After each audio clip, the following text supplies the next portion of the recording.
This is the kind of sign a woman would bring. Unconditional love is global security. I wish you were in Tehran with your sign. I wish you had that freedom. If that's all it takes, take it to them. Where you don't have the freedom to do what you're doing. It's a good idea, but it just doesn't work. And No, Maybe someday. Well, why don't you start in Tehran and come back and tell us about it? Because you got the freedom here to do this. You do that in Tehran, you're dead. Yeah, and you don't have any answer to that question. You just believe in this fairy tale that it's not going to happen. Ever? Never. Really? You come There'll back from always be Tehran. evilness in this world. You know that. Is that for real? Yes. You think so? Absolutely. Where was World War II? Where was World War I? And this is now. Yeah. And you come back from Tehran and you meet me at my apartment in Battery Park City with that smile and tell me what love you found over there. When you can bring it home. And that has no coverage or practicality, or it's a fairy tale that you're living that you're never going to see. You can't have unconditional love because there's those who will not do the same that you'd like to see done. Which is a wonderful thought. No matter But just what you take it do. to them first. Because you can walk here all you want. And that does no constructive good, that sign. Where these people lost their people. We almost lost our daughter. Yeah, this does no good. So.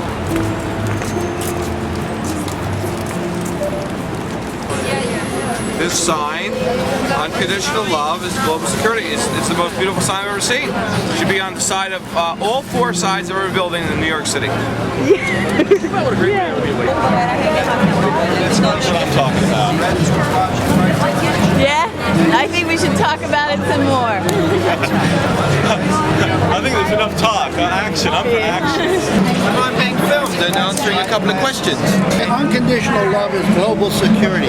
Well, that's a lot of words. That global security is what I'm talking about. Yes. Love is I love the people. Okay. That's the best sign yet. I completely agree with the sign this lady is carrying. It's the only sign that makes sense.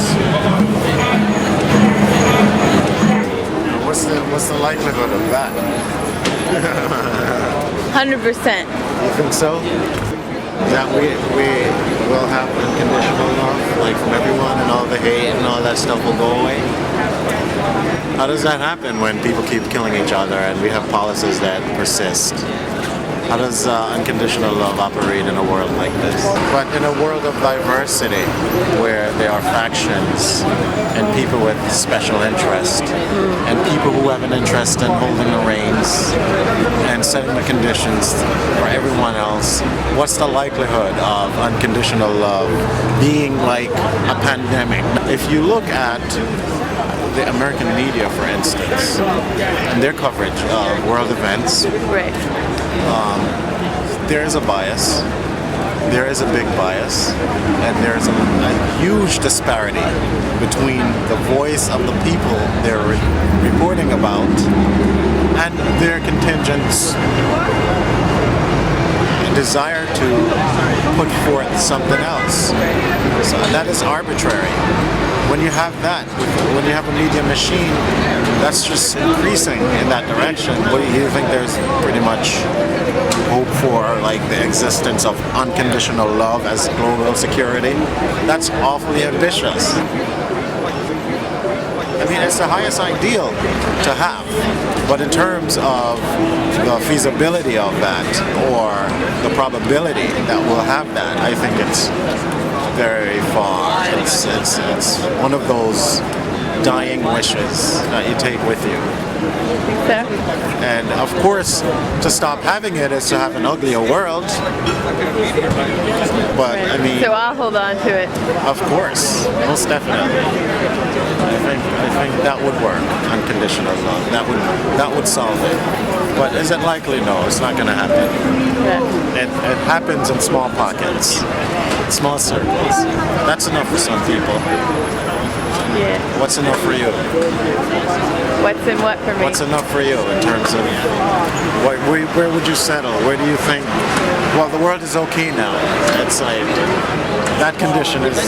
I can see it. When all of those small pockets turn into one big pocket. Awesome. Awesome. So you just try to express your feeling by this ball. And I found that a lot of people are very angry. So I think this is actually the only solution to the problem. So That sounds like something Jesus said. Or Like would who have said? Jesus. Yeah. Very, very good. yeah, I think Thank you. I want to read your sign.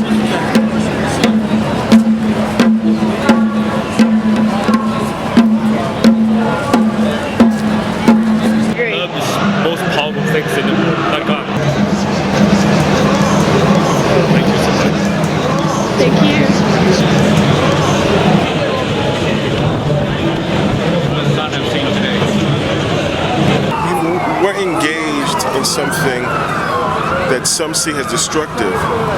The opposite of destruction is construction, and we have to look at this as an opportunity to engage each other, to see about where we're coming from, to resolve those differences that could cause something like this. So when I come down here and the first sign I see is that, unconditional love is global security, that tells me if we love each other all over the world, then we won't have this type of situation. So, some people still 5 years later are viewing this moment as a time for revenge, and I'm trying to view it as a time for us to come together and grow and love each other. Because even the young men who are involved with these groups, they're looking to make an impact. They're looking to make a difference. There's a level of frustration there, and you have to engage them, on a more cellular level. I don't think. Folks are just born with this notion that I'm going to go kill someone. We have to have a conversation, and we're not having a conversation. So when I come here and I see that sign, I go, that's where it is. It's so simple, but it's not easy. It's so simple, but it's not easy. It's different when coming tomorrow because we're not going to have the same crowd. But coming today, I think any little bit helps. So I thank you, for your courage to come down and stand here with that sign. I think that's beautiful, and especially for everyone walking to the west side, they can see that.